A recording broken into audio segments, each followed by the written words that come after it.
Hey guys, and welcome back to another episode of Total Control with SD Huesca. So, last episode, bit disappointing, in all honesty, to only draw with Betis. But what I would say is, I don't think we really deserve anything more than a draw.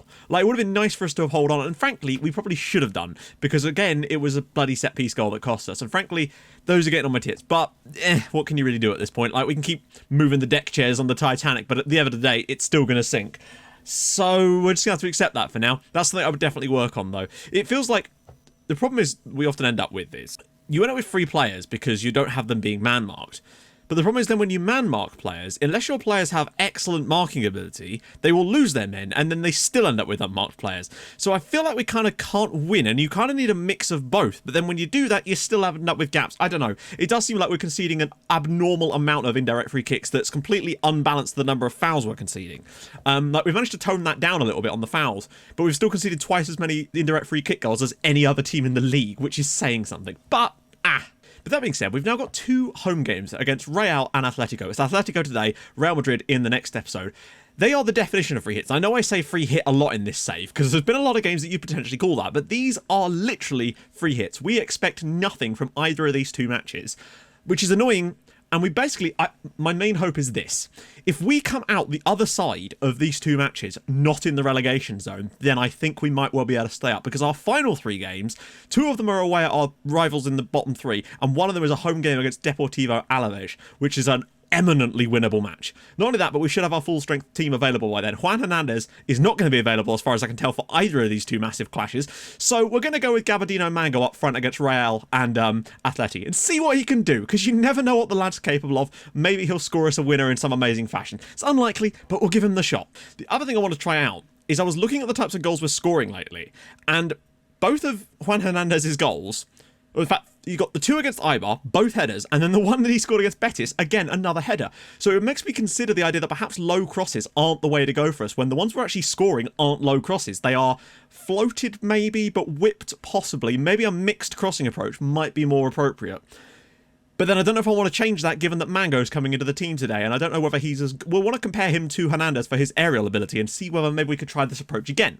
Because the way we create the chances definitely seems to lend itself to a slightly more mixed approach to crossing. But it's whether Mango is the same type of player as Hernandez. So we'll have a look. That's our first order of business other than this press conference right now. We weren't able to get the win today. That's the thing. We didn't lose points on the teams around us particularly. We still gained an extra point. So, Juan Hernandez and Mango.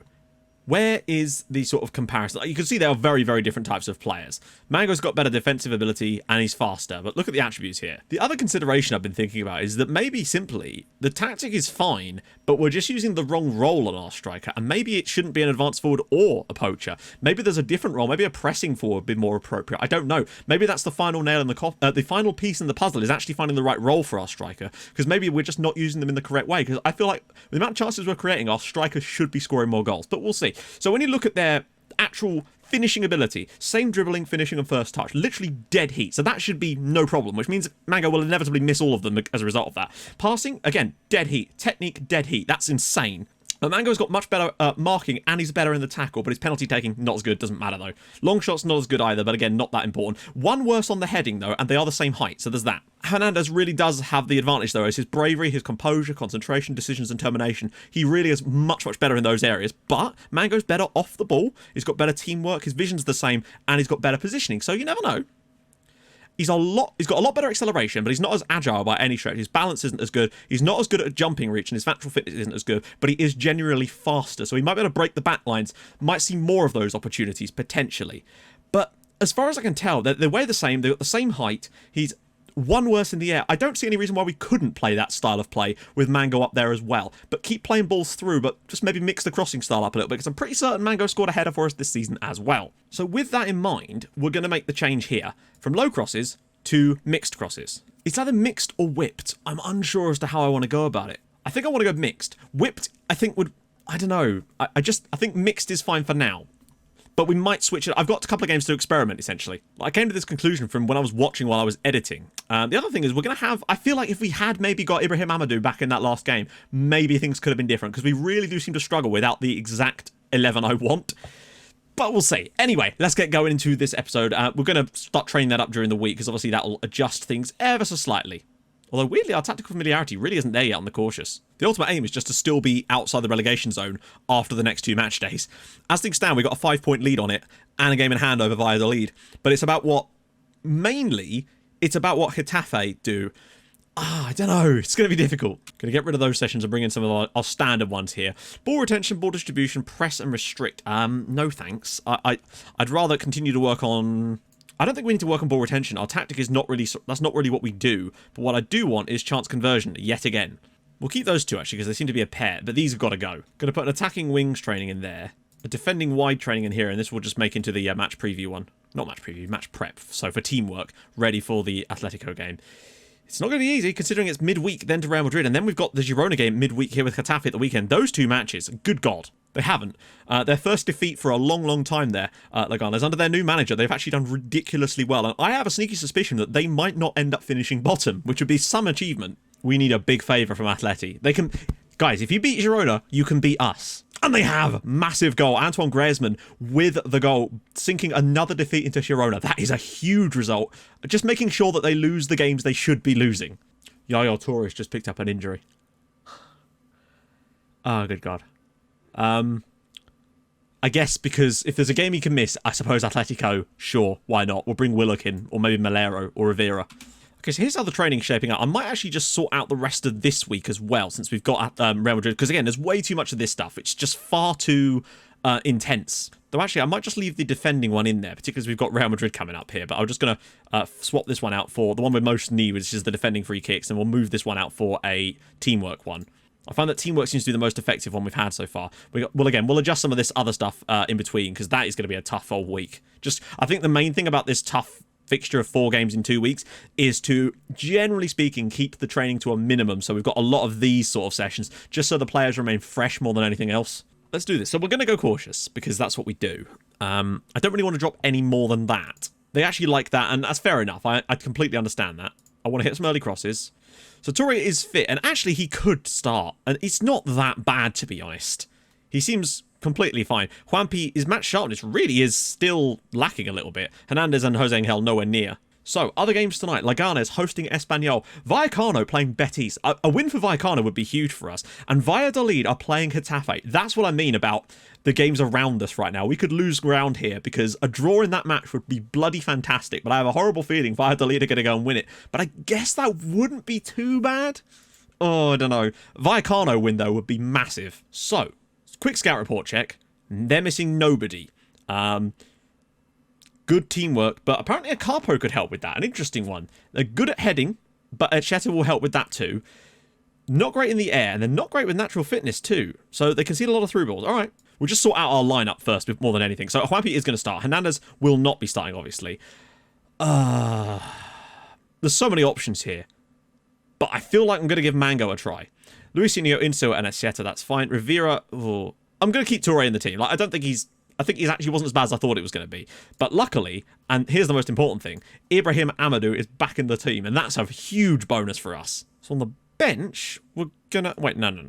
On the bench, we're going to go with Rivera, Walker-Peters, Chong, Gaillard, Costas, Willock, and Woodburn. Gives us most of the positions covered. Juanpi's only going to be able to play 75 minutes, so we need to make sure we got Chong in there as well. Cautious mentality, everything here is good, right? What are they going to do?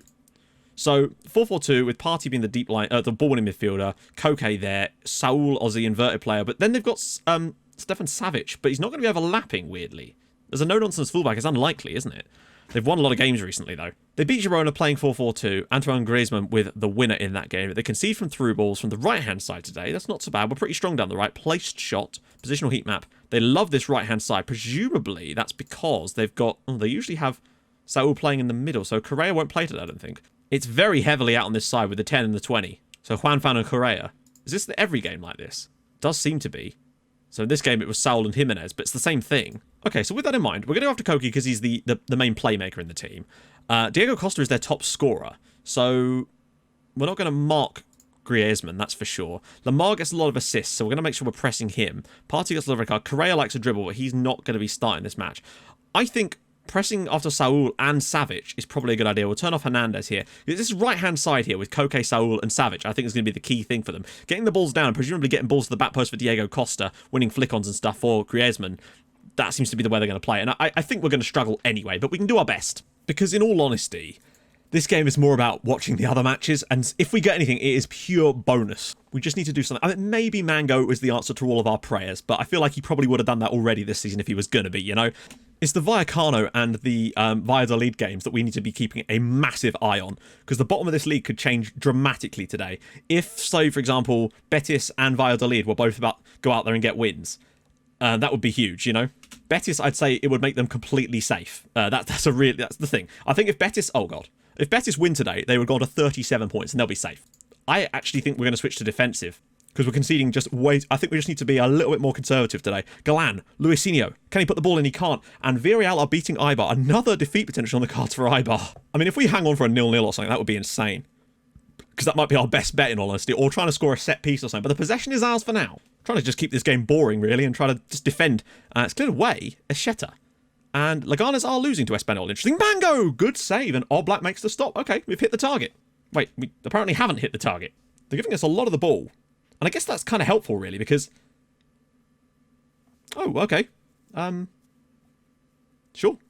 I guess. It's going to be a goal. He just seemed to... I don't know, that was really strange. He's being marked, and all of a sudden the defender just sort of runs away from him. And, oh, I love that. I love the part where the ball went through his body. I mean, that is sensational work from Griezmann there. He's got that PPM of, like, defies metaphysics. I like it. Maybe we'll just move back to cautious there. Just poor defending, really. It's what really cost us there. Poor defending and Griezmann's ability to bend space and time. They're not getting a lot of the ball, but then that's just kind of how... I have no words to do with indirect free kicks anymore. It's just every game now, isn't it? It seems to come and go. There's spells where we'll go a few matches without conceding one, and then you'll just be like 5 games where every single match we concede one. It's crazy. But there you go. Yaya Toure. Luisinho, it's 2-0 now. This game is dead. But then, well, not like we were expecting anything from it after all, but it's just frustrating to concede the goals where we have. The Griezmann one was just poor defending, and that was just classic Huesca, really. It's fine. As things stand, we'd still be 4 points from safety. We could really do with... I mean, actually, to be fair, the Getafe Valladolid game could really do with staying 0-0. Galan. Wow, they really have pulled everybody back, haven't they? Galan. Yaya Toure. For Malero. He's lost the ball. Okay. Yeah, they're just first to every ball. This is one of these games where they're just better than us. But it still sure would be nice if we didn't just give them the goals. That's what I would say. Like, if they break us down and get through us like they did with the first goal, just poor from us. But, yeah, probably don't give them goals. Okay, so 2-0 to them at half-time. Can't really argue. They've been a lot better than us. We've had no shots. No shots. They want more direct passing, but also shorter passing. Also, those instructions were given in the 42nd and 45th minute. Make up your mind. I think we're going more of a press, high line of engagement, just trying to have at them in the second half with a slightly more direct play and a slightly higher tempo too. We're also going to whip some crosses in a little bit more. Because there's been nothing for Mango to do. We've not got the ball to the right players at the right time, and they've just not been able to do anything with it when they have got it. It's been a poor performance, but it's been made worse by the fact that Atletico are Atletico. We've not been good either. You can play well against big teams and still lose, but we've not done either of those things. We've just been bad and losing. But obviously you can't win them all, and it'd be ridiculous for us to expect to beat Atletico, really. But it would just, like I said, surprise wins are quite nice every now and then. And obviously, Juanpi's going to have to go off not relatively soon, but like he's going to have to go off at some point in this second half. We're just going to speed the play up a little bit, try to pass it through them a little bit more. Try to speed it up, get in good positions a little bit quicker. Toure out wide for Luisinho. This is a great opportunity for a cross. He has to... In my head, hit early crosses means get them in as early as possible. He has an opportunity to hit a first-time cross there with loads of room, but instead they always take that extra touch to make sure the defender blocks it. It's so frustrating. Can there be a hit even earlier crosses option? That would be quite a good one to see. I would like to have a shot in today's game, if we could. I feel like Mango, maybe now is the time to try out a different striker role. I'm going to try Mango as a pressing forward. Have him work his arse off, pressing their back line a little bit, and then still be on attack so that he can try and get balls over the top for us, maybe. I don't know. I just want to see. It could tire us out, of course, but it's going to force them to have to play the ball a little bit faster. Griezmann, which they're obviously capable of doing, and there's the goal. Oh, okay. I honestly wonder if maybe having him as an advanced playmaker on support up here, just shifting him slightly further up the pitch, might actually work and create a slightly different, like, setup in that midfield, because they all look way too deep. See, look, now Torre's taken up a slightly more advanced position, and it's just allowing a little bit more freedom for the midfielders. Acarpo, got to get the cross in this time. He does. It's not a good one, but Galan will pick it up. He needs to be... That's more like it. Now he's getting into better positions. There we go. Slip it through. Oh, what a ball. Oh, nearly. Toure. Oh, there was a better ball on through the middle there. Oh, well played, Gaia. Go on, lad. Get the ball over the top. Mango needs to make the run. I don't know what he's doing there. What are you doing? You're a striker. Why will they not make runs? It's absolutely embarrassing. And we nearly can see... I fully understand that sometimes different roles have different things, but as a pressing forward, when there is a totally open pitch in front of you, why will they not run? Like, is poacher the only role you can assign where they'll actually do that? I want a player who will do the advanced forward role sometimes, but also actually make those runs when it clearly makes sense for them to actually be making those runs in behind, but they just don't do it. Gaillard, it's going to be a corner to us or something. Or not. Oh, that's actually not bad press work there. They played through us because they're better than us, but against other teams, that might well have led to something. Correa, now we're going to concede a goal because there's loads of space for Alvaro Morata. That was an easy goal for them to score, to be honest, and I can't really fault that. That was just us trying to push the things and got caught out a little bit on the break there. But there you go. It's been a dreadful performance all round, though. What I would say is just genuinely really, really bad. They've been good, but we've also been really bad. Like, he's actually sort of moved out of the way of the pass there, which is excellent work there, just making sure that the pass has got room to get through, you know? Oh no, Valladolid have got a late winner. And now move out of the relegation zone. And now we're going to concede a fourth goal here to Diego Costa. Well done, goalkeeper. Brilliant work from him. I guess if there was a team that was going to get that win, it was better that it was Valladolid because they've got an extra game played, so it's actually harder for them now. And Betis have scored a late winner as well. And that pretty much rescues Betis. I think they're going to be fine now. They're basically taking themselves out of the battle. That'll push them up to 13th on 37 points. Yep, that's how things finish here. Oh, God. 2 late goals in the other matches have really got... I think that it's better for Valladolid to have won that than Getafe, because it keeps us... Like, Valladolid have played an extra game, so that really is going to be very, very helpful. The fact that Girona and Getafe have both... And we're only 3 points from safety now, though, and that's the problem. That is the main problem right there. So we've still got another match that is going to be incredibly difficult for us to win, and we're still only 3 points from safety. But Getafe looking like they're unlikely to finish above us. 5 points from us with 4 matches to go, but one of them is against us. It's going to be tough. Frustrating performance because we were really bad in general. They were really good, but we were really bad. But that's just going to happen sometime. Amadou, actually, with 100% tackles won ratio, he's had an absolute blinder there, but there's nothing he can do about it because the rest of the team just weren't up to it tonight. Particularly from a creative standpoint, I think 4-4-2s are a difficult one to break down, and we certainly did not look up for the fight today. Yeah. That being said, it's still a really poor result to just be so lackluster in a game like that. But here we are. 4 games to go, 3 points clear of the drop zone. Just get through the Real Madrid game, and if we're still outside the drop zone going into those final 2 matches... God, it's so bad, though, because I think the shining light for us, potentially, is that if we're still at least 3 points clear of Girona and Getafe going into those matches, even if we lose, provided we make sure that our head-to-head is better, we'll still be ahead of both of them going into the final day, potentially. And it could well be a final day showdown with us having to play Alaves. But I just feel like having other teams between us and the drop zone could well be the main thing. And the form of those teams down towards the bottom there is atrocious. Like, we've only taken 5 from our last 5, but they're on none and 2 from their last 5 matches. So Valladolid's double victory has pulled them out of nowhere, and I'd written them off, bear in mind, and now they're out of the relegation zone. So fair play to them, I suppose. This is going to get very dicey, though. Struggle for home form for a while. Yes, I think that some of that's down to losing key players, and then now we're in a run of teams that were really difficult to beat anyway. We've only got 1 win in our last 6 matches. Fair enough. Like, Valencia, you don't expect for us to go and win there. Leganes, we had to win that match. That's so disappointing, really. Eibar, though, brilliant result, honestly. Sociedad at home, what were we really expecting there? Betis, again, we should have won, but we didn't deserve to based on the performance. And against Atletico, what were we really expecting? And it's going to be the same against Real Madrid. We're going to go out there and have a crack, though. I just don't see the point in us trying to defend. It's just not in our wheelhouse. We need to go and attack Real Madrid from the off, play on a positive approach, see what we can come up with. But again, I think at least Juan Hernandez does make runs in behind. Maybe Real Madrid, they're not going to play a 4-4-2, are they? They played strikerless against us last time. They do appear to be missing... Well, Casemiro will be suspended and Isco is out as well, but I think they're going to be too good for us as well. As long as we're still outside the relegation zone, and I think we really kind of can't not be. I'm pretty certain we're still guaranteed to be outside of the relegation zone after that match anyway, and that's kind of all I really wanted. And then it's just a question of take what we can from those final 2. I think if we don't lose to either Girona or Getafe, we'll be fine. Because I think those 2 are the favourites to go down now, amazingly, even though Valladolid are in there too. It just gets weirder and weirder. I think we might stay up by the skin of our teeth, in all honesty, but that doesn't matter, does it? Anyway, if you've enjoyed this episode, in spite of all that, drop a like on the video, that would be gorgeous, and if you're new to the channel, subscribe. I'll see you guys soon. Thank you so much for watching. Bye-bye.